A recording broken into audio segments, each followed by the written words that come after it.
Negative utilitarianism in coronavirus times. Only the very naive believe that we live in a free world. Where you have a conflict of human interests, the concept of true individual freedom is unattainable. My doing whatever I want has the potential to negatively impact on somebody else. It's why, as an interconnected species in pursuit of both personal and collective goals, or happiness, if you will, we have rules and regulations in place to act as checks and balances on individual and communal wants. It could be thought of as a sort of negative utilitarianism, aiming to inflict the least harm on the greatest number of people. In an imperfect, unfair world, it's perhaps the best we can aspire to.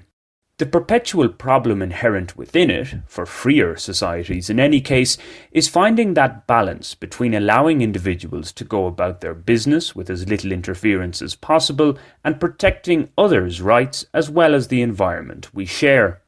Of course, at times one's personal goals merge nicely with the collective good. Everyone's a winner to a certain extent.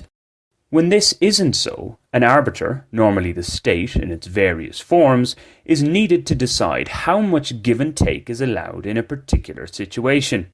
Thus, said arbiter must hold the respect of the parties in dispute in any given conflict. If this is lacking, the carrot and stick approach can bring the warring factions on side, provided there is a genuine effort to engage as fairly as possible by the arbiter. If one or all of the disputing sides feel this fairness is absent, if favouritism or a lack of sincerity is perceived, then we have quite the tricky situation. This is a constant challenge for our leaders and decision makers. We've seen it very much at play in dealing with coronavirus, where there is a not insignificant minority, this writer included.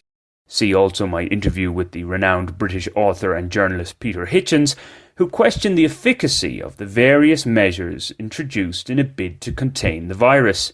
Not only are we sceptical that they actually work, but we also highlight the consequences they are having and could have for years to come across society.